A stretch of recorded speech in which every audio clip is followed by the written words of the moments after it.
Hello my dear squad, ఎలా ఉన్నారు మీరందరూ? సో ఈరోజు మనం ఏదైతే నిన్న మనం హాఫ్ వర్క్ ఫినిష్ చేసామో మన రెవల్యూషన్, ఫ్రెంచ్ రెవల్యూషన్, సో అది మనం ఈరోజు కంటిన్యూ చేయబోతున్నాం. నిన్న ఇంతవరకు మనం జస్ట్ స్టోరీ లాగా చెప్పుకుందాం. ఈరోజు మనము టైమ్ లైన్స్ ఏవైతే ఉన్నాయో ఆ టైమ్ లైన్స్ అన్నీ చెప్పుకుందాం, ఎందుకంటే టైమ్ లైన్స్ చాలా ఇంపార్టెంట్ కదా.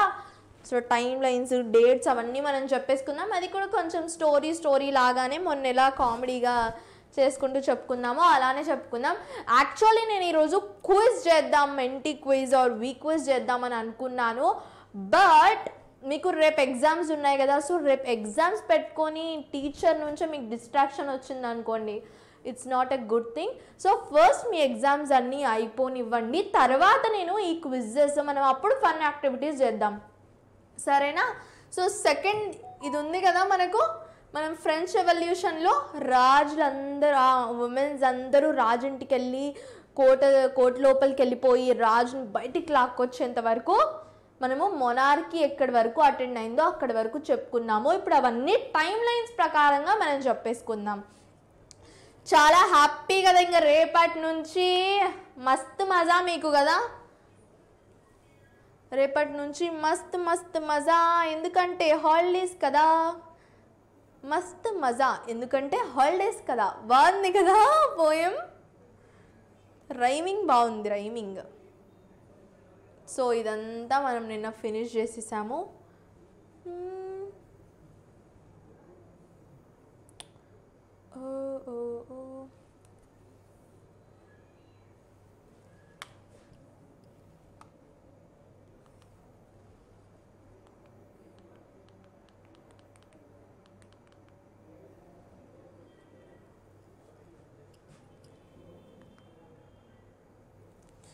స్టార్మింగ్ ఆఫ్ ది బాస్టిలే, అక్కడ నుంచి మనకు స్టోరీ అనేది చూపించారు. బట్ మనం ఏదైతే పెళ్లి దగ్గర నుంచి మన 16th లూయిస్ కింగ్, మన కాదు ఫ్రాన్స్ 16th లూయిస్ కింగ్ పెళ్ళి అయిపోతే నాశనం అయిపోతారు అని అంటారు కదా.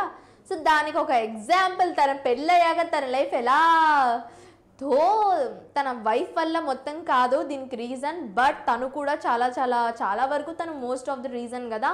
బట్ అయినా మనం స్టార్ట్ చేసేద్దాం. మరి అదంతా ఒకసారి రీక్యాప్ చేసేసుకున్నాం కదా, ఎక్కడి వరకు కింగ్ వచ్చేంత వరకు కింగ్ పెళ్ళయింది, తర్వాత ఫ్రాన్స్ ఎకానమీ కిందికి వెళ్తుంది, మధ్యలో మనకు టెన్నిస్ కోర్ట్ ఓత్ అనేది ఒకటి జరిగింది.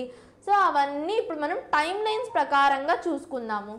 టైమ్ లైన్స్ ప్రకారంగా అవన్నీ మనం చూసుకుంటే చూడండి, 14th July 1789, sorry don't mind, cut అయిపోయింది పీపీటీ. 14th జూలై 1789లో the city of Paris was in a state of alarm అని మనకు తెలుసు. ఎందుకు? As the king commanded the troops to move into the city. ఇది ఎప్పుడు జరిగింది?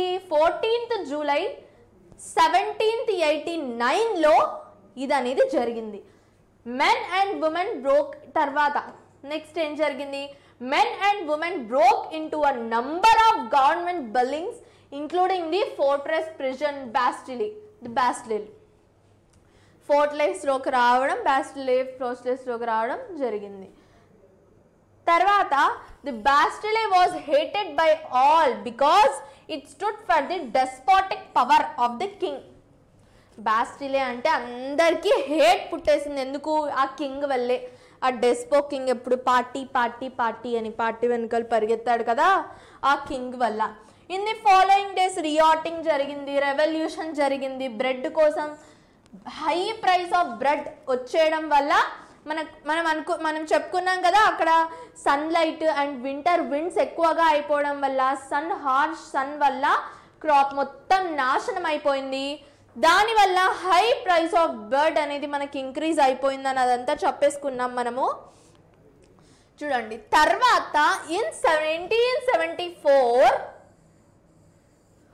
The Bourbon family of kings ascended the throne of France. He was 20 years old and married to the Austrian princess Mary Antoinette. 1774లో 20 years ఉన్నాడు king Louis, 16th king Louis 20 ఇయర్స్లో ఉన్నాడు, 20 ఇయర్స్కి పెళ్లి చేసేసుకున్నాడు ఆస్ట్రియన్ ప్రిన్సెస్ని. Under Louis 16 France helped the ఇది Louis 15th. ఒక్క నిమిషం.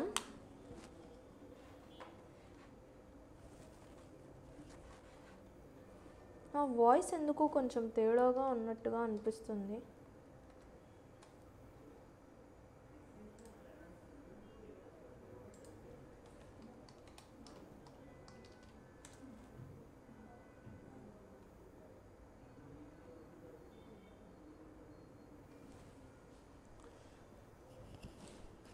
Under Louis XVI, France helped the 13 American colonies to gain their independence from British. నేను ఒక దగ్గర మీకు చూపించాను, లైక్ కింగ్ వెళ్ళి ఒక అతన్ని అడుగుతారు, అతను అమెరికా అనుకోండి, అమెరికా ప్రెసిడెంటో ప్రైమ్ మినిస్టరో ఎవరో ఒకరు వెళ్ళి అతన్ని అడుగుతారు, ఏంటి నా డబ్బులు తీసుకున్నావు కదా అవి ఎప్పుడు వాపస్ ఇస్తావు, కానీ అతనేమో చిన్న సందున పక్కదారిన వెళ్ళిపోతాడు అని మనం చూసాం నిన్న కార్టూన్స్లో. అండ్ అక్కడ మనకు France helped 13 American colonies to gain their independence from Britain. The war added more than $1 billion livres to a డెప్ట్ that has already risen to more than $2 billion livres. Already $1 billion livres లాగా ఉన్న డెప్ట్, livre అంటే book, like ఫ్రెంచ్లో లివ్రేని book అని అంటాము. So 2 billion కింద కన్వర్ట్ అయిపోయింది ఏదైతే డెప్త్ ఉందో అది మొత్తం వార్ వల్ల. Lenders who gave the state credit began to charge 10% interest charge చేయడం స్టార్ట్ చేశారు. ఎవరైతే ఫ్రాన్స్కి డబ్బులు ఇచ్చారో వాళ్ళు 10% క్రెడిట్ని తీసుకోవడం, వాళ్ళ దగ్గర నుంచి ఇంట్రెస్ట్ తీసుకోవడం స్టార్ట్ చేశారు. The cost of maintaining extravagant court at the immense palace of Versailles added to the adversities. Extravagant court, ఈ కోర్ట్ని మెయింటైన్ చేయడం ఇంకో పెద్ద ప్రాబ్లం. కోర్ట్ ఒక్కటేనా అనుకుంటే మేరీ యాంటోనెట్ ఇంకో పెద్ద ప్రాబ్లం. మేరీ యాంటోనెట్ ఎలిఫెంట్కి కూడా మేకప్ కావాలి కదా, మరి ఎలిఫెంట్కి కూడా నెయిల్ పెయింట్ చేయించాలి మేరీ యాంటోనెట్. అవుట్కమ్ ఏమైంది దీనివల్ల? The state increased it's taxes to meet its regular expenses. Partying కోసం రెగ్యులర్ ఎక్స్పెన్సెస్ ఏవైతే ఉన్నాయో వాటి కోసం స్టేట్ అనేది ట్యాక్స్ ఎలా ఇంక్రీజ్ చేసేసింది, చాలా హైగా ఇంక్రీజ్ చేసేసింది దానివల్ల. ఒక question, who was the king of France at the time of French Revolution? A. Louis King. B. Louis King.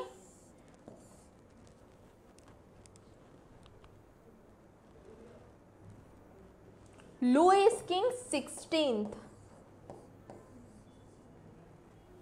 is the రాజు. ఇతనే ఆ మహానుభావుడు. చూడ్డానికి బాగున్నాడు, బట్ బుర్ర అయితే పాపం పని చేయలేదు ఆ టైంలో. ఏం చేస్తాం చెప్పండి. తర్వాత ఏం జరిగింది? French society and it's system of estates. దాని ఎస్టేట్స్ గురించి సిస్టమ్స్ ఎలా జరిగింది, ఎలా డివైడ్ చేశారు ఎస్టేట్స్ గురించి చెప్పుకుందాం. French society in the 18th century was divided into 3 estates.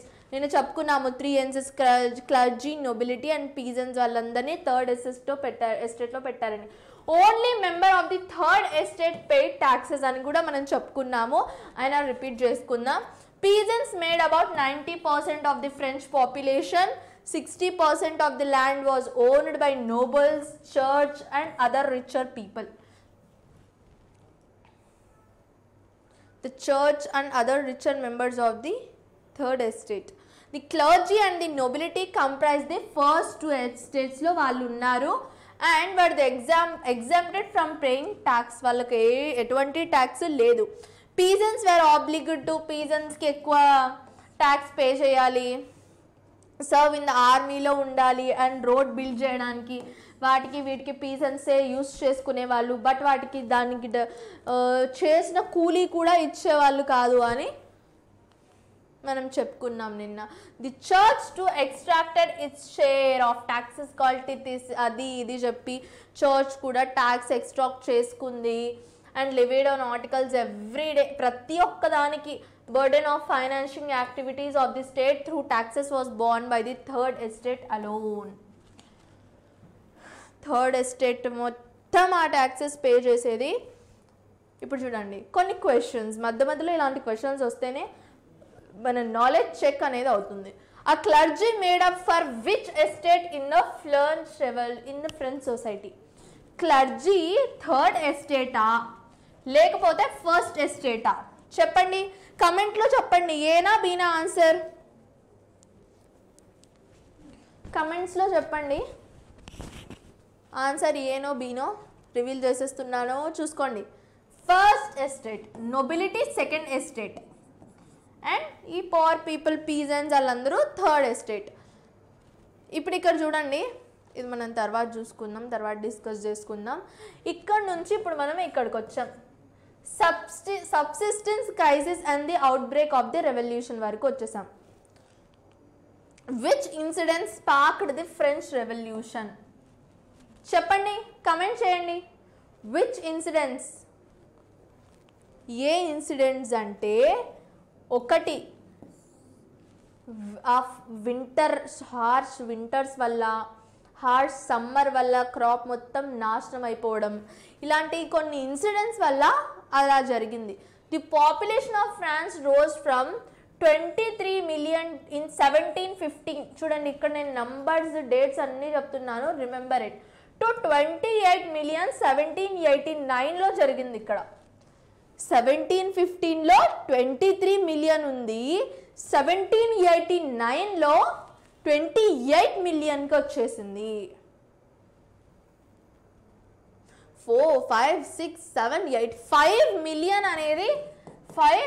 అనేది పాపులేషన్లో ఇంక్రీజ్ అనేది జరిగింది. Led to a rapid increase in the demand of the food grain. Population increase అయితే ఫుడ్ గ్రెయిన్స్ కూడా కావాలి కదా, మరి ఫుడ్ లేకుండా ప్రజలు ఎలా జీవించగలరు? అందుకు ఫుడ్ గ్రెయిన్స్ కూడా మనకు అవసరమే. ప్రైసెస్ రోజ్ లైక్ ఫైర్ లాగా ప్రైసెస్ అన్నీ రోజ్ అయ్యాయి, చాలా పెరిగిపోయాయి. But the wages of the worker remain the same. ఇప్పుడు చూడండి, కొన్నిసార్లు సడన్గా టొమాటోస్ ప్రైస్ ఇంక్రీజ్ అయిపోతుంది, కానీ మన శాలరీ ఇంక్రీజ్ అవుతుందా? అవ్వదు. ఒక మంత్ మొత్తం మన పాకెట్ మనీ ఇంక్రీజ్ అవుతుందా? అవ్వదు. అలానే ఇలా ఇంక్రీజ్ అయిపోతున్నాయి ఫుడ్ గ్రెయిన్స్, కానీ వర్కర్స్ వేజెస్ అయితే సేమ్ ఉన్నాయి. Whenever drought or hail reduced the harvest, subsistence crisis వచ్చేసేది. ఏదైనా ఫ్లడ్స్, ఏదైనా హెయిల్స్, ఏదైనా డ్రాప్స్, అలా ఏదైనా ప్రకృతి పరిణామాలు వచ్చేసాయనుకోండి, అలా జరిగేది. ఇప్పుడు ఏంటి, దీనివల్ల ఏమైంది, ఇంత పాపులేషన్ రైజ్ అవ్వడం వల్ల ఈ అవుట్కమ్ వచ్చింది. ఏంటి, rise in the price of the bread ఇక్కడ జరిగింది, which was the staple diet. చాలా మంది అక్కడ ఫ్రాన్స్లో బ్రెడ్డే తినేవాళ్ళు, అందుకు ఇక్కడ రైజ్ ఆఫ్ ది బ్రెడ్ అనేది జరిగింది. ఇక్కడ వేజెస్ వల్ల ఫైర్ లాగా ప్రైసెస్ ఇంక్రీజ్ అవ్వడం వల్ల వేజెస్ అనేవి ఎలాగలానే ఉన్నాయి. దానివల్ల పూర్ అండ్ రిచ్ మధ్య గ్యాప్ ఏదైతే ఉందో గ్యాప్ ఎక్కువ అయిపోయింది. రిచ్ లానే ఉన్నాడు, పూర్ ఏమో ఇంకా పూర్ అయిపోతూనే ఉన్నాడు. రిచ్ ఏమో ఇంకా రిచ్ అవుతున్నాడు, పూర్ ఏమో ఇంకా పూర్ అవుతూనే ఉన్నాడు. దానివల్ల ఈ గ్యాప్, వీళ్ళ మధ్యలో గ్యాప్ ఏదైతే ఉందో గ్యాప్ ఇంక్రీజ్ అవుతూ వెళ్ళింది. తర్వాత ఇక్కడ చూసాం కదా, సబ్సిస్టెన్స్ క్రైసిస్ అనేది ఒకటి వచ్చేసింది దీనివల్ల. మళ్ళీ పీపుల్ ఇన్ ద థర్డ్ ఎస్టేట్లో చూడండి, bourgeoisie middle class upper part of third ఎస్టేట్లో educated, prosperous and angry over lack of government repression అంట. Government representation. చూడండి మనుషులు ఎలా ఉన్నారు అక్కడ ఈ పోస్టర్లో మనం చూసుకుంటే, middle class people, upper part of the third estate వాళ్ళు. వీళ్ళు థర్డ్ ఎస్టేట్లో కూడా మళ్ళీ కొన్ని లెవెల్స్ ఉండేవి. దాంట్లో upper part middle class people ఉండేవాళ్ళు. The 18th century France, 18th century France witnessed emergence of social groups in the middle class. ఈ మిడిల్ క్లాస్ పీపుల్స్ గ్రూప్స్ లాగా ఫామ్ అవ్వడం స్టార్ట్ చేసేసారు. ఎప్పుడు 18th centuryలో, which included merchants and manufacturers earned their wealth through ఏంటి an expanding overseas trade. Overseas trade అంటే వాళ్ళ ఫ్రాన్స్లోనే కాకుండా వాళ్ళు ఏం చేశారంటే బయట కంట్రీస్కి కూడా మ్యానుఫ్యాక్చరింగ్ చేసింది అమ్మడం స్టార్ట్ చేశారు. And the manufacture of goods, కొన్ని టైప్స్ ఆఫ్ గూడ్స్ కూడా మ్యానుఫ్యాక్చర్ చేసి బయట దేశాలకు అమ్మడం స్టార్ట్ చేశారు. దానివల్ల వాళ్ళకు వెల్త్ అనేది ఎక్కువ వచ్చింది, మర్చెంట్స్కి, మ్యానుఫ్యాక్చరర్స్కి. అండ్ అందువల్ల and professionals such as lawyers, administrative officials, వీళ్ళందరూ ఎవరైతే ఉన్నారో ఎడ్యుకేటెడ్ పీపుల్, వీళ్ళందరూ సొసైటీలో గ్రూప్స్ లాగా ఫామ్ అయ్యారు. గ్రూప్స్ లాగా ఫామ్ అయ్యి ఒక ప్రివిలేజ్డ్ బై బర్త్ కదా, believed that no group in society should be privileged by birth. అంటే రాజుల్లాగా, ఇంకా క్లర్జీ, నొబిలిటీ లాగా పుట్టినప్పటి నుంచి రాజు ఏంటి, వాడు రాజు లాంటి బుద్ధులు, రాజు లాంటి బ్రెయిన్ ఉన్నోడే రాజు అని వీళ్ళు డిసైడ్ అయ్యారు. పుట్టినప్పటి నుంచి కాదు, ఎవరైతే అర్హత ఉంటుందో వాళ్ళే రాజు అవ్వాలి అని వీళ్ళు డిసైడ్ అయ్యారు. Rather A person social position must depend on his merit. అదే ఒక పర్సన్ సోషల్ పొజిషన్, సొసైటీలో వాడి పొజిషన్ అనేది వాడి మెరిట్ బేసిస్ మీద ఉండాలి, కానీ వాళ్ళ ఫాదరు, వాళ్ళ గ్రాండ్ ఫాదర్ చేసిన గొప్ప పనులకి వాళ్ళకి మెరిట్ ఇవ్వద్దు అని డిసైడ్ అయ్యారు. ఐడియాస్ ఆఫ్ కొన్ని ఫిలాసఫర్స్ ఐడియాస్ ఇచ్చారు. ఏంటంటే the French philosophers during this period put forward ideas envisaging a society based on freedom మీద ఒక సొసైటీని వాళ్ళు క్రియేట్ చేయాలని అనుకున్నారు. అండ్ ఈక్వల్ లాస్ అందరికీ పెట్టాలని అనుకున్నారు. ఈక్వల్ లాస్ అండ్ ఆపర్చునిటీస్ అందరికీ ఈక్వల్గా ఉండాలి, ఇక్కడ బయాస్డ్ ఏమీ ఉండకూడదు, డిస్క్రిమినేషన్ ఏమీ ఉండకూడదు అని డిసైడ్ అయ్యారు. In 2 treatises of government, John Locke sought to refute the doctrine of the divine and absolute right of the monarch. In 2 treatises of government లో ఈ John లాకే sought to refute the doctrine of the divine and absolute right of the monarch ఏదైతే ఉందో తను ప్రవేశపెట్టాడు. Gene Jacques Rosie ఏం చేశాడంటే ఆ ఐడియాని forward తీసుకెళ్ళి ప్రపోజింగ్ ఎ ఫార్మ్ ఆఫ్ ఒక కొత్త గవర్నమెంట్ని ప్రపోజ్ చేశాడు on a social contract between people and their representatives. ఇప్పుడు ఒక గ్రూప్ ఉంది, ఆ గ్రూప్లో ఒకడు రిప్రజెంట్ చేస్తాడు వీళ్ళన్నిటిని. వీళ్ళందరూ డిసైడ్ అయ్యి ఒక డెసిజన్ చెప్తే ఇతను దాన్ని రిప్రజెంట్ చేస్తాడు వీళ్ళ తరపున. సో ఒక సోషల్ కాంట్రాక్ట్ అనేది పీపుల్ అండ్ రిప్రజెంటేటివ్స్ మధ్యన జరిగింది. ఏంటి? Proposing a form of government based. అదే పీపుల్ రిప్రజెంటేటర్ ఎలా ఉండాలి, ఈ పీపుల్ ఎవరైతే ఉన్నారో వాళ్ళ ఒపీనియన్స్ని కూడా తీసుకోవాలి అనే విధంగా ఒక గవర్నమెంట్ ఫామ్ చేయాలి అని వాళ్ళు డిసైడ్ అయ్యారు. తర్వాత the spirit of laws, Montesquieu proposed a division of power within the government between the legislative, the executive and the judiciary. ఇక్కడ the spirit of laws Montesquieu ఏం చేశాడు, స్పిరిట్ ఆఫ్ లాస్ అనే ఒక డివిజన్ ఆఫ్ పవర్ ఒకరి దగ్గరే ఉండకూడదు, divide అందరి దగ్గర కొంచెం కొంచెం పవర్ ఉండాలి. అలా పవర్ ఎప్పుడైతే డివైడ్ అవుతుందో ఏం జరుగుతుంది, ఇప్పుడు ఒక దేశానికి మొత్తానికి పవర్ ఏదైనా చేయగలిగే పవర్ ఒక్కరికో ఉందనుకోండి, అప్పుడు అతను ఎంత ఏం అనుకున్నా చేయగలడు. అదే ఇతని దగ్గర ఉన్న పవర్ని ఇతను మెయినే, బట్ మిగతా వాళ్ళ దగ్గర, ఆ దేశంలో ఉన్న మిగతా వాళ్ళ దగ్గర ఈ పవర్ని డిస్ట్రిబ్యూట్ చేశారనుకోండి, అప్పుడు ఏమవుతుంది, ఇతనికి ఆ ఛాన్స్ ఉండదు. నేను ఏదైనా చేయగలను, ఈ దేశాన్ని నాశనం అయినా చేసేయగలను అని అలాంటిది ఛాన్స్ అతనికి ఉంటుందో అతనికి ఉండదు. సో అలా డివిజన్ ఆఫ్ పవర్ చెయ్యాలి. ఎలా? Government, legislative, executive and the judiciary లాగా. ఓ నా రిమోట్ ఎక్కడో పడిపోయింది. Just wait for 1 second. I got my remote. So అలా ఎగ్జిక్యూటివ్ అండ్ జ్యుడిషియరీ మధ్య పవర్ డివైడ్ అవ్వాలి అని ఇతను ప్రపోజ్ చేశాడు ఒక లా. చూడండి, ఇప్పుడు who advocated government based on social contract మీద ఎవరు చెప్పారు?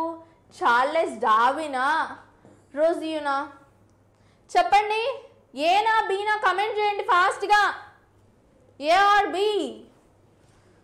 నేను మీ కమెంట్స్ తర్వాత చూస్తాను. తో ఈ సెషన్ నేను ఈరోజు ప్రీమియర్ వెళ్తుంది. బట్ ఆఫ్టర్ ప్రీమియర్ అన్నీ ఏవేవైతే ఉన్నాయో అవన్నీ నేను మీకు అవన్నీ ఏవైతే ఉన్నాయో మీ కమెంట్స్ అన్నీ నేను చూస్తాను. And I give likes also. Quiz time లేదు, క్విజ్ టైం మనం లాస్ట్లో చేద్దాం. The assembly of 5th May 1789. 1789లో ఒక అసెంబ్లీ, నేషనల్ అసెంబ్లీ అనేది ఫామ్ అయింది. In France, for any proposal to come into action, it had to be passed to the Estates General. ఏదైనా ఒకటి అవ్వాలంటే ఎస్టేట్స్ జనరల్ ఎవరైతే ఉన్నాడో అతని నుంచే పాస్ అయ్యి రావాలి. అతను ఓకే చెప్తేనే ఓకే, అతను నో చెప్తే నో, అలాగా. The last assembly was held in 1614లో లాస్ట్ అసెంబ్లీ అనేది జరిగింది. Louis XVI called together an assembly of the Estates General to pass proposals for new taxes కోసం అందరినీ ఈ జనరల్ ఎవరైతే ఉన్నారో అసెంబ్లీ జనరల్ వాళ్ళందరినీ లూయిస్ ఏం చేశాడు? పిలిచాడు. అందరూ ఒక చోట ఉండండి అని. నేను నిన్న యానిమేషన్లో చెప్పాను కదా, ఆ కార్డ్స్ అన్నీ పోర్షేస్ ఇస్తాను, కార్డ్స్ ఇస్తాను, ల్యాంబోర్గినీస్ ఇస్తాను అని చెప్పాడు అని. సో అలా ఒక సమావేశం అనేది జరిగింది. The hall in Versailles had 300 representatives seated from the first and second estate నుంచి మనకు 300 representatives అనేవాళ్ళు ఉన్నారు. But this third estate was represented by its most prosperous and educated ఎవరైతే పీపుల్ ఉన్నారో ఆ 600 పీపుల్ ద్వారా ఈ 600 పీపుల్ థర్డ్ ఎస్టేట్ని రిప్రజెంట్ చేశారు. పీసెంట్స్, ఆర్టిజన్స్ వీళ్ళందరూ ఉన్నారు. And women were denied to entry. Women ఇక్కడ డినై చేసేసారంట అసెంబ్లీలోకి రావడానికి ముందు. సో ఇలా విమెన్తో ఏదైతే బ్యాచ్ చేశారో దానివల్ల కూడా ఒక రెవల్యూషన్ అనేది జరిగింది. విమెన్స్ అందరూ కలిసి ఒక రెవల్యూషన్ కూడా చేశారు. Their grievances and demands were listed in some 40,000 letters which the representatives have brought with them. వీళ్ళు చేసిన అతలాకుతలం పనులన్నీ 40,000 లెటర్స్లో ఈ రిప్రజెంటేటివ్స్ ఎవరైతే ఉన్నారో వాళ్ళు రాసుకొని తెచ్చారంట. తెచ్చి these 600 members demanded that voting now be conducted by the assembly as a whole. నేను చెప్పాను నిన్న ఓటింగ్ ఎలా చేస్తారు అని చేసి చెప్తే ఫస్ట్ ఎస్టేట్ వాళ్ళకు ఒక ఓటు ఇచ్చారు, సెకండ్ ఎస్టేట్ వాళ్ళకు ఒక ఓటు ఇచ్చారు, థర్డ్ ఎస్టేట్స్ వాళ్ళు 28 million ఉన్న వాళ్ళకు ఒకటే ఓటు ఇచ్చారు. అప్పుడు ఏమవుతుంది? అప్పుడు ఎలా జరుగుతుంది? ఫస్ట్ ఎస్టేట్ వాళ్ళు వీళ్ళనే ఓట్ చేస్తారు, ఈ కింగ్ వాళ్ళనే. సెకండ్ ఎస్టేట్ వాళ్ళు వీళ్ళనే ఓట్ చేస్తారు, థర్డ్ ఎస్టేట్ వాళ్ళు వీళ్ళనే ఓట్ చేస్తారు. ఒక గ్రూప్కి కలిపి ఒక్కో ఓటింగ్ అనేది వీళ్ళు ఇచ్చారు. గ్రూప్కి కాకుండా మనుషులకి ఇచ్చారనుకోండి ఓటింగ్. అప్పుడు చూసుకుంటే 600 members మన థర్డ్ ఎస్టేట్ నుంచి 600 members థర్డ్ ఎస్టేట్ నుంచో ఉన్నారు. థర్డ్ ఎస్టేట్ వాళ్ళే వీళ్ళకు ఓట్ డౌన్ చేస్తారు, వీళ్ళకు ఓట్ చెయ్యరు అని వాళ్ళకి తెలుసు. అందుకు ఒక్కో గ్రూప్కి ఒక్కో ఎస్టేట్కి ఒక్కో ఓట్ అనేది ఇచ్చారు వీళ్ళు. చూడండి, assembly conducted as a whole where each member would have 1 vote rather than the principle that each estate had 1 vote అని వాళ్ళు పెట్టారు. ఈచ్ ఎస్టేట్కి ఒక్కో ఓట్ ఇవ్వకుండా ప్రతి ఒక్కరికి ఒక్కో ఓట్ కావాలి అని వాళ్ళు చెప్పారు. చెప్తే when the king rejected this proposal, king reject చేసి పడేశాడు ప్రపోజల్ని. చేస్తే members of the third estate walked out of the assembly in protest. Assembly నుంచే వాళ్ళు బయటకు వచ్చేసారు. ఏంటి మా ప్రపోజల్ని ఎలా నువ్వు ఇలా రిజెక్ట్ చేస్తావు? మేము 600 people ఇక్కడ ఉన్నాము అసెంబ్లీలో రిప్రజెంటేటివ్స్గా, అండ్ మాది 28 మిలియన్ పాపులేషన్ అనేది ఈ కంట్రీలో ఉంది, ఎలా నువ్వు మమ్మల్ని రిజెక్ట్ చేస్తావు అని వాళ్ళు బయటకు వచ్చారు. ఆన్ 28 జూన్లో ఏం జరిగిందంటే they assembled in the hall of an indoor tennis court. ఇదే మన ఇండోర్ టెన్నిస్ కోర్ట్ ఓత్ అనేది ఇక్కడే జరిగింది. The grounds of Versailles and declared themselves as a national assembly. ఇక్కడ వాళ్ళు ఏంటి అందరూ ఇక్కడ జమ అయ్యి ఆ మొత్తం గ్రూప్ని వాళ్ళు నేషనల్ అసెంబ్లీ అని అక్కడ డిక్లేర్ చేసేసారు. స్వోర్ నాట్ టు, ఇక్కడే ఓత్ అంటే అదే ఓత్ అంటే తెలుగులో ఏమంటారు, ప్రాతో ఏదో వస్తుంది, కాదు, ప్రతిజ్ఞ తీసుకున్నారు. Oath swore not to disperse till they had drafted a constitution. ఒక కాన్స్టిట్యూషన్ క్రియేట్ చేసుకునేంత వరకు వాళ్ళు ఈ నేషనల్ అసెంబ్లీ నుంచి ఎక్కడికి బయటికి వెళ్ళకూడదు అని వాళ్ళు ఓత్ అనేది తీసుకున్నారు. తీసుకొని for France that would limit the powers of the monarchy. They were led by Mirabeau and Abbe Sieyes అనే ఇద్దరు వ్యక్తులు వాళ్ళకి లీడర్స్లా చేశారు. ఇదే the tennis court oath. While the national assembly was busy at Versailles drafting a constitution, the rest of the France seethed in turmoil. కొంతమంది ఏమో ఈ నేషనల్ ఈ కాన్స్టిట్యూషన్ ఏదైతే ఉండాలో అది ఖచ్చితంగా తయారు చేయాలి అని ఈ అసెంబ్లీ పీపుల్ ఉన్నారు. కొంతమంది ఏమో బయట వాళ్ళు ఏం చేస్తున్నారు, ధర్నాలు అవి ఇవి చేస్తున్నారు. Where did the representatives of the third estate assembled after walking out of the assembly of the estates general? Indoor tennis కోర్ట్లోనా, హాల్ ఆఫ్ మిర్రర్స్లోనా? చెప్పండి, ఏనా బీనా? కమెంట్ చేయండి, ఏ ఆర్ బి. చేసేసారా? ఇప్పుడు చెప్పేస్తున్నాను. ఇండోర్ కోర్ట్ టెన్నిస్లో వాళ్ళందరూ అనేది జమ అయ్యారు. So condition of rest of the France, తర్వాత రెస్ట్ ఆఫ్ ది ఫ్రాన్స్ వీళ్ళందరూ జమ అయ్యారు. ఇప్పుడు ఫ్రాన్స్ ఇంకా మిగతా వాళ్ళు ఉన్నారు కదా, ఆ ఫ్రాన్స్లో ఉన్న వాళ్ళ కండిషన్ ఎలా అయింది, అప్పుడు అసలు ఏం జరిగింది? Due to bad harvest, the price of bread rose, and often bakers exploited the situation and hoarded supplies. Bad harvest valla price of the bread ఏమో ఇంకా స్కై రాకెట్ లాగా వెళ్తుంది. After spending hours in long queues, bakery దగ్గర చాలాసేపు నిలబడ్డా కానీ crowds of angry women after spending చాలాసేపటి వరకు బయట బేకరీ దగ్గర వెయిట్ చేసి విసుగొచ్చిన యాంగ్రీ ఉమెన్ బేకరీ లోపలికి వెళ్ళిపోయి ఏం చేశారు, షాప్స్లోకి వెళ్ళిపోయి మొత్తం బ్రెడ్ని తీసుకొని వచ్చేసారు. ఏమైతే మనం నిన్న ఒక పిక్చర్లో చూసాము, యాంగ్రీ ఉమెన్ చేతుల్లో అది పట్టుకొని బేకరీ బయట వెయిట్ చేస్తున్నది చూసాము. లోపలికి వెళ్ళిపోవడం, బేకరీ వాళ్ళని చంపేయడం, లోపల ఉన్న వాళ్ళని బ్రెడ్ తీసుకొని వచ్చడం. At the same time king ఒక ఆర్డర్ ఇచ్చాడు. ఏంటి? ప్యారిస్ లోపలికి వచ్చేయమని, to move into the Paris లోపలికి వచ్చేయమని కింగ్ ఒక ఆర్డర్ ఇచ్చాడు.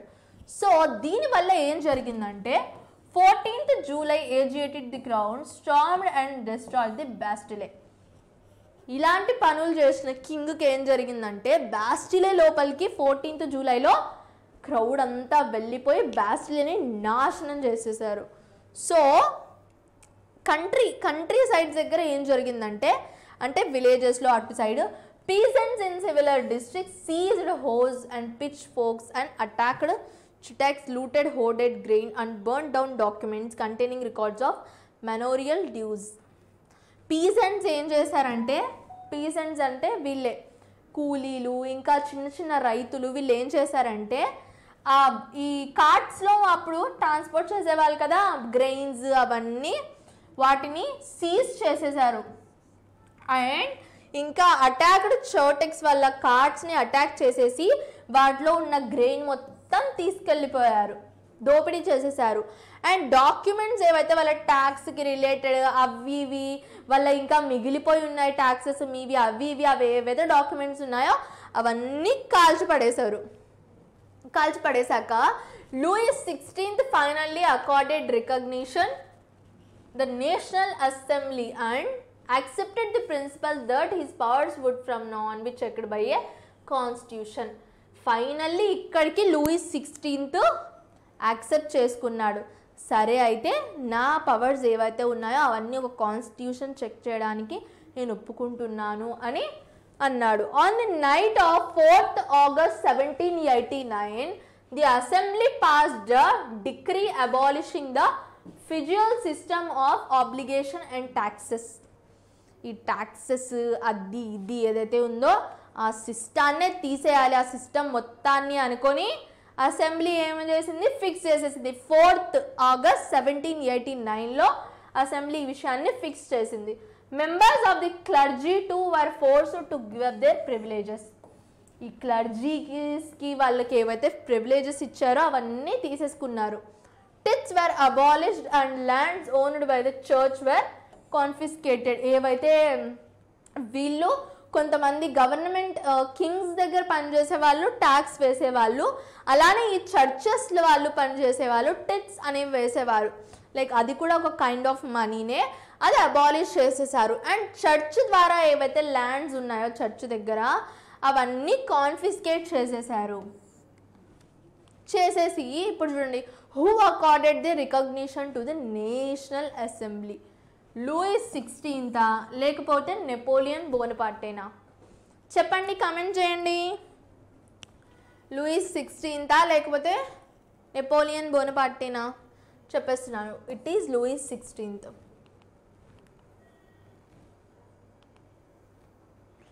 ఇక్కడికి మనం ఒక పార్ట్ అనేది ఫినిష్ చేసేసాము. ఇప్పుడు finally France becomes a constitutional monarchy.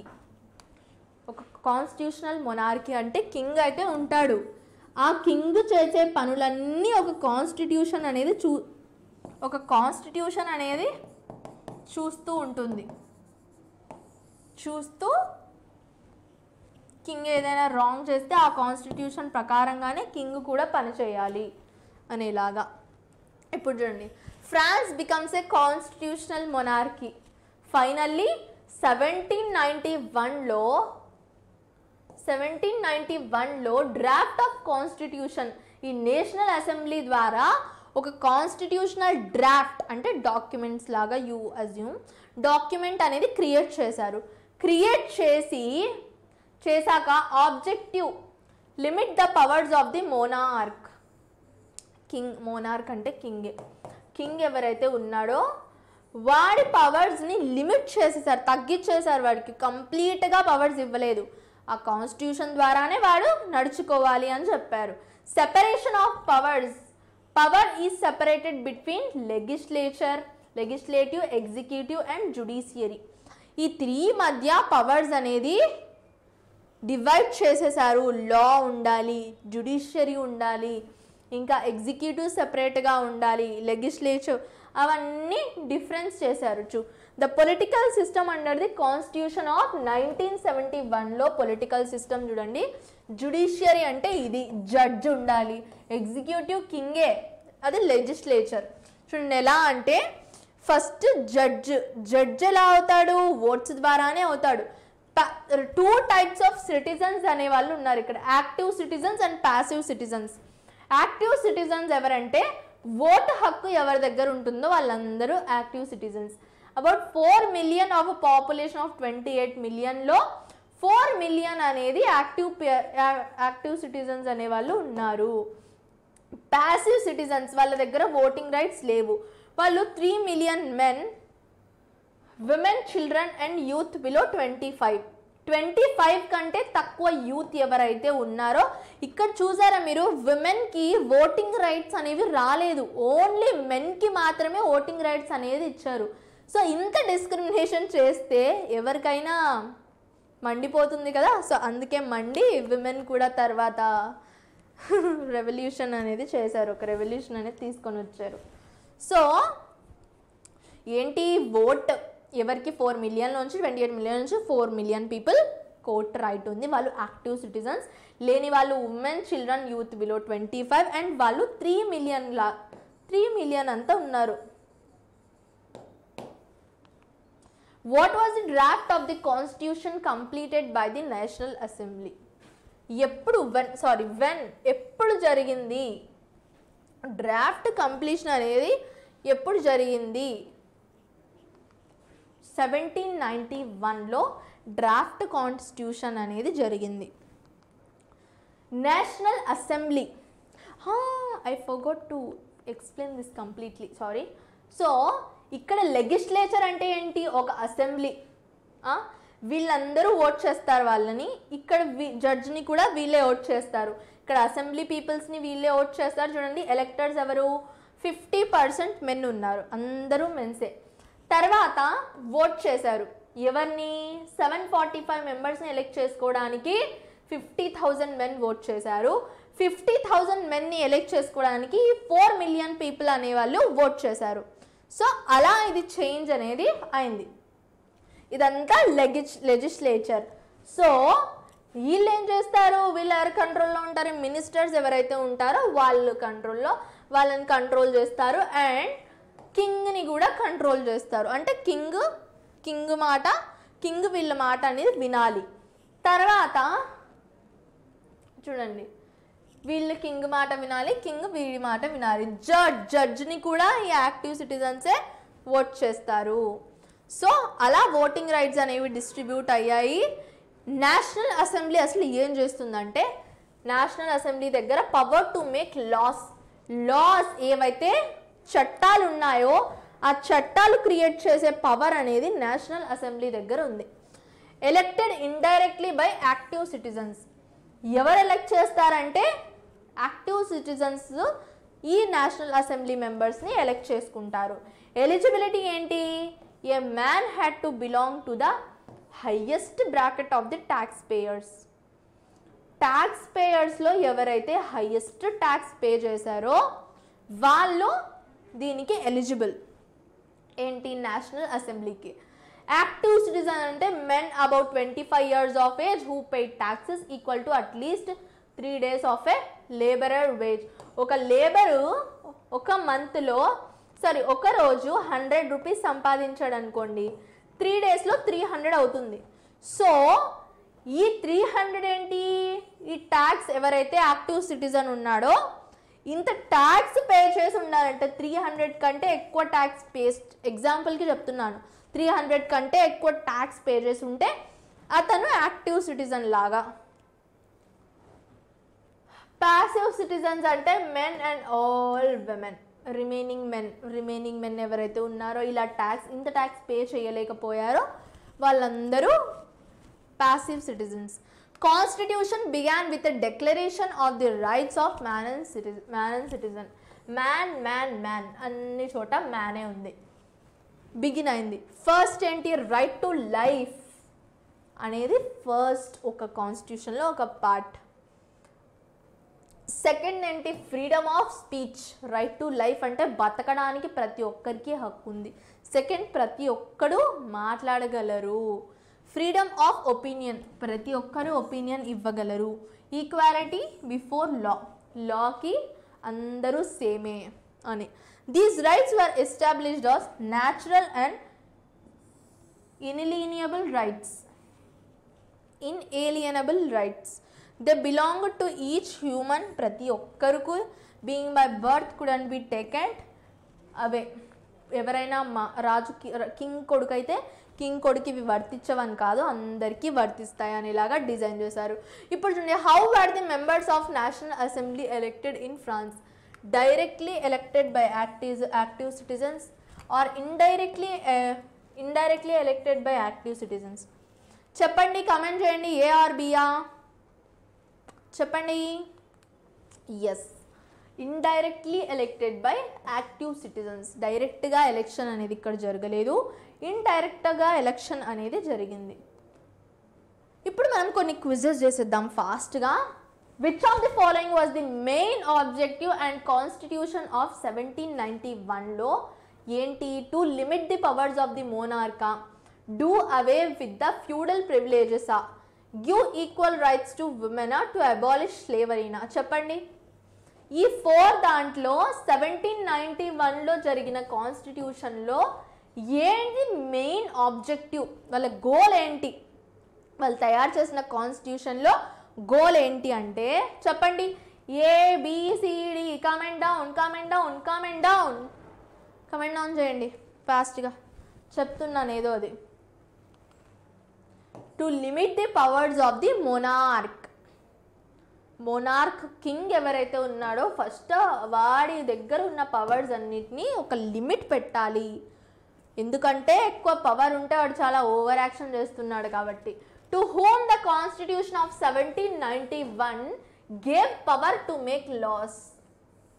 Loss create చేయడానికి ఎవరికి పవర్ వచ్చింది 1791లో? 1791 ఒకటి నేషనల్ అసెంబ్లీనా, లేకపోతే కన్వెన్షనా, డైరెక్టరీనా, క్లర్జీనా? Clergy and నోబిలిటీనా? ఈ 4 ఆప్షన్స్లో ఎవరికి ఛాన్స్ వచ్చింది చెప్పండి, రాసేసారా కమెంట్లో? It is national assembly. Which of these people were entitled to vote in France? ఎవరు? Only men about 25 years of age. Men and women about 30 years of age. Both A and B na? Neither A nor B na? చెప్పండి. Only మెన్కి వచ్చింది ఆ chance, about 25 years of age. ఇవి ascension and reasoning, ఇవి మనకు it will take time. So నేను కంప్లీట్గా మీకు explain చేసి ఎగ్జామ్స్కి ముందు చెప్దాం. సో ఇక్కడితో మనం సమ్మరైజ్ చేసేసుకుందాం మన సమ్మరీని.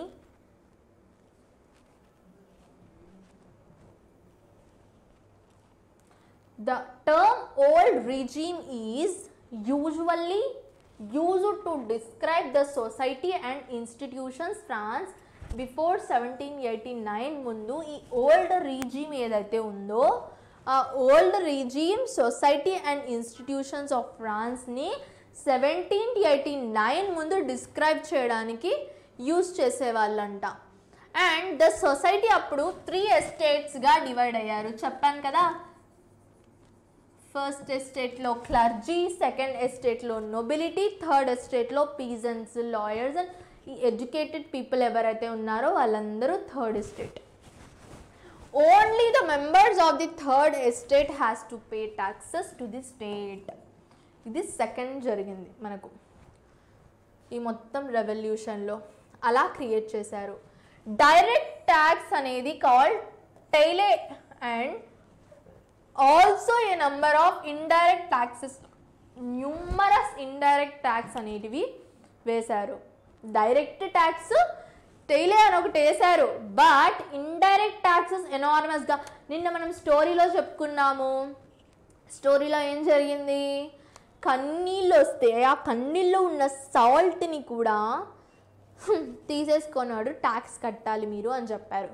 అండ్ ఉప్పు కూడా ట్యాక్స్ వేశారు. మీ ఇంట్లో ఎన్ని విండోస్ ఉన్నాయో చెప్పండి అని చెప్పి వాటికి కూడా అంటే కామెడీగా అలా చెప్పారు, సర్కాజంగా. బట్ సాల్ట్కి అయితే ట్యాక్స్ వేశారు. సో అలాంటి వాటిని అన్నిటినీ వీళ్ళు ప్రతిదానికి ట్యాక్స్ వేసి ఇరిటేట్ చేసేసారు పీపుల్ని. Which were charged on articles of everyday like salt, tobacco. ఈ ఆర్టికల్స్ అన్నిటి మీద ఎవ్రీడే కన్జంప్షన్కి సాల్ట్ సాల్ట్ మీ ఇంట్లో సాల్ట్ ఎంత ఉంది, మా ఇంట్లో సాల్ట్ అంత ఉంది, ఎంతో 7 or 8 kgs. ఆ సాల్ట్తో నువ్వేం చేస్తావు అంటే నేను ఇంట్లో కుకింగ్ చేసుకుంటాను అని చెప్తే ఇంట్లో కుకింగ్ చేసుకోవడానికి కూడా ఇంత సాల్టా అని చెప్పి ఆ సాల్ట్కి కూడా ట్యాక్స్ వేశారు. సో అలా ప్రతి చిన్నదానికి పెద్దదానికి ట్యాక్స్ వేసి పీపుల్ని చాలా దోచుకున్నారనమాట. చరిత్ర అంటాం కదా, ఇదే చరిత్ర. ఈ చరిత్రలో కనిపించింది కదా లాస్ట్లో ఏమైంది, లూయిస్ 16th ప్రజలందరూ వాళ్ళ కోటలో వెళ్ళి వాడిని కాలర్ పట్టుకొని లాక్కొని బయటికి తెచ్చి బాగా చింత బజ్జి చేశారు. చింత బజ్జి మనం స్కూల్లో కదా, మీరు ఇంకా చిన్నపిల్లలు కదా, స్కూల్లో ఇలాంటి మాటలు మాట్లాడుకుంటారు కదా అందరూ. చింత బజ్జి, తుక్కురెగ్గొట్టడం, ఇలాంటివన్నీ మన ఫన్నీ తెలుగు స్లాంగ్ మనం మర్చిపోయాము. ఈ మధ్య పిల్లలు చాలా. A tax called tithe was also collected by the church. మీకు క్వశ్చన్ రావచ్చు, చూడండి ఇక్కడ direct tax. What is direct tax? Taille or tithe? A taille B tithe. ఏంటి డైరెక్ట్ ట్యాక్స్? టైలే అని గుర్తుపెట్టుకోవాలి. టైలే అండ్ టిత్ అనేది కొంచెం కన్ఫ్యూజన్గా ఉంది, రెండు టీతోనే స్టార్ట్ అవుతాయి కాబట్టి there is a chance people may confuse, so be careful. Was also collected by the church ద్వారా peasants నుంచి మళ్ళీ tithe అనేది కూడా కలెక్ట్ చేయబడింది. Louis 16th came into the power in 1774లో పవర్లోకి వచ్చాడు. మీకు అడగొచ్చు ఎప్పుడు లూయిస్ 16th పవర్లోకి వచ్చాడు అంటే 1774లో అని. You can answer it. 1774లో లూయిస్ 16th అనే అతను పవర్లోకి వచ్చాడు. And found empty treasury. వచ్చాడు కానీ పేరుకే కింగ్, అక్కడ ఏమీ లేదు, అంత ఖాళీ. ఎంప్టీ ట్రెజరీ, ట్రెజర్స్ మొత్తం ఎంప్టీ అయిపోయాయి అని అతనికి తెలిసిపోయింది. తెలిసిపోయాక లాంగ్ ఇయర్స్ ఆఫ్ వార్, చాలా ఇయర్స్ వరకు వార్ జరగడం వల్ల వాళ్ళ ఫైనాన్షియల్ రిసోర్సెస్ అన్నీ డ్రైన్ అయిపోయాయి అని రియలైజ్ అయ్యారు. To meet its regular expenses meet చేసుకోవడానికే, such as the cost of maintaining, ఆర్మీని మెయింటైన్ చేయడానికి అండ్ కోర్ట్ని మెయింటైన్ చేయడానికి, గవర్నమెంట్ ఆఫీసెస్ని రన్ చేయడానికి, యూనివర్సిటీస్ని రన్ చేయడానికి స్టేట్ ట్యాక్సెస్ని ఇంక్రీజ్ చేసేసింది. ఏం చేసింది స్టేట్? మీకు క్వశ్చన్ రావచ్చు, ఏమేమి తన యాక్టివిటీస్ మెయింటైన్ చేయడానికి ఆర్ తన ఏమేమైతే cost of maintaining a like ఫైనాన్స్లో రెగ్యులర్ ఎక్స్పెన్సెస్ ఎలాంటి వాటికి మెయింటైన్ చేయడానికి ఫ్రాన్స్ అనేది ట్యాక్స్ ఇంక్రీజ్ చేసిందంటే, then you can write maintaining ఆర్మీని మెయింటైన్ చేయడానికి, కోర్ట్ని మెయింటైన్ చేయడానికి, గవర్నమెంట్ ఆఫీసెస్ని మెయింటైన్ చేయడానికి, యూనివర్సిటీస్ని మెయింటైన్ చేయడానికి the state was forced to increase taxes అని. ది 18th centuryలో ఏం జరిగింది? Witness the emergence of social groups ఏవైతే ఉన్నాయో ఫస్ట్ అవి 18th centuryలో స్టార్ట్ అయ్యాయి.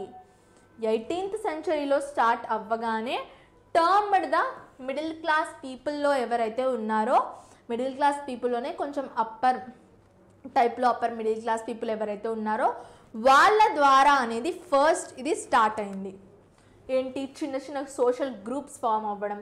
Who earned there wealth through the overseas trade వల్ల అండ్ మ్యానుఫ్యాక్చరింగ్ ఆఫ్ గూడ్స్ వల్ల అండ్ ప్రొఫెషన్స్ వల్ల, హై ప్రొఫెషన్స్ వల్ల. ఇప్పుడు చూడండి, ఏది చేయాలన్నా మనీ, ఫైనాన్షియల్గా స్ట్రెంగ్త్ ఉండడం చాలా చాలా ఇంపార్టెంట్. ఫైనాన్షియల్గా if you are not strong, ఏది కూడా ఏ స్టెప్ కూడా తీసుకోవాలంటే చాలా ఆలోచించాల్సి వస్తుంది. If once you are financially strong, మీరు కొంచెం ఆలోచిస్తే చాలు, you can whether you have to decide like చెయ్యాలా చేయకూడదా అని. బట్ వీళ్ళకి ఎప్పుడైతే వీళ్ళు ఓవర్సీస్ ట్రేడ్, ఎప్పుడైతే వీళ్ళు వాళ్ళ ఫ్రాన్స్ని చూసుకొనే కాకుండా బయట ట్రేడ్ చేసి బయట అమ్మారో, ఎప్పుడైతే వాళ్ళు మ్యానుఫ్యాక్చర్ చేసిన వస్తువుల్ని అమ్మారో, ఇంకా ఎక్కువ గూడ్స్ని మ్యానుఫ్యాక్చర్ చేశారో, అప్పుడు ఏం జరిగిందంటే వాళ్ళ దగ్గర ఫైనాన్షియల్లీ వాళ్ళు బ్యాలెన్స్డ్గా అయిపోయారు. ఫైనాన్షియల్లీ వాళ్ళ దగ్గర ఫైనాన్స్ అనేది ఎక్కువ అయిపోయింది, ఫైనాన్షియల్లీ వాళ్ళు సెటిల్డ్ అయిపోయారు. అప్పుడు వాళ్ళు దేని గురించి భయపడనక్కర్లేదు. సో అప్పుడు వాళ్ళు ఏం చేశారు? ఇలాంటి గ్రూప్స్ని ఫామ్ చేయడం స్టార్ట్ చేశారు. This class was educated, believed that no group in society should be privileged by birth. ఈ క్లాస్ అనేది ఓన్లీ వెల్త్ ఒక్కటే కాదు, వాళ్ళ దగ్గర మనీ కూడా ఉండేది, వాళ్ళ దగ్గర ఎడ్యుకేషన్ కూడా ఉండేది, వాళ్ళ దగ్గర నాలెడ్జ్ కూడా ఉండేది. దానివల్ల వాళ్ళకి ఏమైందంటే వాళ్ళు వాళ్ళ మైండ్లో ఒకటి ఫిక్స్ చేశారు, పుట్టిన దగ్గర నుంచే ఏ క్లాస్ కూడా హై ప్రివిలేజ్ అనేది ఇవ్వకూడదు, అందరూ ఈక్వలే అని వాళ్ళు ఒకటి డిసైడ్ అయ్యి చూడండి, Louis 16th called an assembly of the estates general to pass his ప్రపోజల్స్ని, తన ప్రపోజల్స్ని పాస్ చేయడానికి లూయిస్ 16th ఏం చేశాడు? ఆ ఎస్టేట్స్ జనరల్స్ని పిలిచి in 28th June the representatives of the third estate assembled in a hall of indoor tennis కోర్ట్లో వాళ్ళందరూ అసెంబ్ల్ అయ్యారు. అసెంబ్ల్ అయ్యి on the grounds of Versailles where they declared themselves a national అసెంబ్లీగా అక్కడే డిక్లేర్ చేసేసారు ఆ tennis court hall దగ్గర. లేదు, అప్పుడు వాళ్ళందరినీ సమావేశానికి పిలిచినప్పుడు టెన్నిస్ ఈ లూయిస్ ఒక్కొక్కరికి ఒక్కో ఓటు ఇవ్వమంటే అది రిజెక్ట్ చేసేసాడు. కాబట్టి వీళ్ళు బయటికి రాగానే వాళ్ళే వాకౌట్ అయ్యి బయటికి వచ్చేసారు. వచ్చేసి డిసైడ్ అయ్యారు ఏంటి, నేషనల్ అసెంబ్లీని ఫామ్ చేశారు. And vote to draft a constitution for France కోసం ఒక కాన్స్టిట్యూషన్ని, ఒక చట్టాన్ని తెచ్చారని తేవాలని డిసైడ్ అయ్యారు. ఎందుకోసం, మొనార్కీది ఏదైతే లిమిట్ ఉందో పవర్ లిమిట్ని మొనార్కీ దగ్గర కింగ్ దగ్గర ఉన్న మొనార్కీలో ఉన్న కింగ్ దగ్గర ఉన్న పవర్స్ అన్నిటిని లిమిట్ చేయాలని డిసైడ్ అయ్యారు. While the National Assembly was busy at Versailles drafting a constitution, the rest of the France was in trouble. అదే బ్రెడ్ కోసం కొట్లాటలు, ఇంకా వాళ్ళకు బ్రెడ్ అయితే దొరకలేదు కదా. ఒక సైడ్ నుంచి ఇదంతా జరుగుతుంది, బట్ వాళ్ళకు ఫుడ్ అయితే దొరకట్లేదు. దాని గురించి కొట్లాటలు అవి ఇవి ఫ్రాన్స్లో జరుగుతూనే ఉన్నాయి. ఇంకా సివియర్ వింటర్ వల్ల ఏమైంది, ఫుడ్ క్రాప్స్ అన్నీ డిస్ట్రాయ్ అయిపోయాయి. ఇంక్రీజ్ ఇన్ ద ప్రైసెస్, ఉన్నదే ముందే అక్కడ ఏమీ లేదు. మళ్ళీ దీనివల్ల డ్రాఫ్ట్ వల్ల, సివియర్ వింటర్ వల్ల ఫుడ్ క్రాప్స్ అన్నీ డిస్ట్రాయ్ అయిపోవడం వల్ల ఏం జరిగింది, ఇంక్రీజ్ ఇన్ ద ప్రైసెస్, మళ్ళీ ఫుడ్ గ్రెయిన్స్ ప్రైసెస్ అనేవి ఇంక్రీజ్ అయిపోయాయి. After spending hours in the long queues bakery దగ్గర క్రౌడ్స్కి ఏమీ దొరికేది కాదు. అందువల్ల ఉమెన్ ఫ్రస్ట్రేట్ అయిపోయి షాప్స్లోకి వెళ్ళిపోయి వాళ్ళకి కావాల్సినవి తెచ్చుకున్నారు, bread. Due to fear peasants in several districts attacked the castle of nobles. ఇక్కడ మీకు అడగొచ్చు, పీజెంట్స్ ఏ ప్లేసెస్ని అటాక్ చేశారు అని. క్యాజిల్ ఆఫ్ నోబుల్స్ని అటాక్ చేశారు. అండ్ గ్రెయిన్ ఏదైతే ఉందో ఆ గ్రెయిన్ని మొత్తం తీసేసుకున్నారు, దొంగిలించుకున్నారు. And burn down documents, tax documents వాళ్ళవి ఏవైతే ఈ ట్యాక్స్ కట్టాలి ఆ ట్యాక్స్ కట్టాలి అని డాక్యుమెంట్స్ వేశారు కదా, ఆ డాక్యుమెంట్స్ ఏ ట్యాక్సెస్లో ఉన్నాయో, ఆ ట్యాక్స్ ఏ డాక్యుమెంట్స్లో ఉందో ఆ డాక్యుమెంట్స్ అన్నీ బర్న్అవుట్ చేసేసి లూయిస్ XVI ఫైనల్లీ వాడు ఏం చేశాడు, కింగ్ నేషనల్ అసెంబ్లీని రికగ్నైజ్ చేసేసి సరేలే అమ్మా, సరేలే నాయనా, మీ కాన్స్టిట్యూషన్ని నేను అగ్రీ చేస్తాను, మీరు మీ కాన్స్టిట్యూషన్లో ఏది ఉంటే ఆ లాస్ నేను ఫాలో అవుతాను అని చెప్పాడు. On 4th August 1789 France passed the law for abolishing the feudal system of first ఎప్పుడైతే కింగ్ దీని గురించి యాక్సెప్ట్ చేశాడో ఫస్ట్ ఏం జరిగింది, ఫస్ట్ ఏం చేశారంటే ట్యాక్సెస్ని సిస్టమ్ని తీసి పడేశారు. అండ్ అబాలిషన్ ఆఫ్ ట్యాక్సెస్ని చేశారు. The member of the clergy were also forced to give up their privileges. Clergy's privileges తీసేసుకున్నారు. టిట్స్ కూడా అబాలిష్ చేసేసారు. ఇవన్నీ చేసేసారు. సో ఇక్కడితో మన సమ్మరీ అనేది ఫినిష్ అయిపోయింది. మన టాలీవుడ్ సాంగ్ ఛాలెంజ్ మనము సాటర్డే ఆర్ సండే చేసుకుందాం, ఓకేనా? I will create a poll. ఆ పోల్లో మీరు అందరూ ఓట్ చేయండి, సరేనా? మీకు ఎగ్జామ్స్ ఉన్నాయని ఒక్క రీజన్తోనే నేను ఆ క్విజ్ చేయట్లేదు. It's okay, we can do it later. First exams అయిపోవాలి అండ్ మీకు డిస్ట్రాక్షన్ అనేది ఉండకూడదు. I will make sure that నేను డిస్ట్రాక్షన్ అవ్వకూడదు మీకు. I should be your motivation only, సరేనా? ఓకేనా? ఇంకా అయిపోయింది మన full chapter. Congratulations all, we have finished our French Revolution happily. సరే ఓకే అయితే సరే, bye bye bye bye bye bye.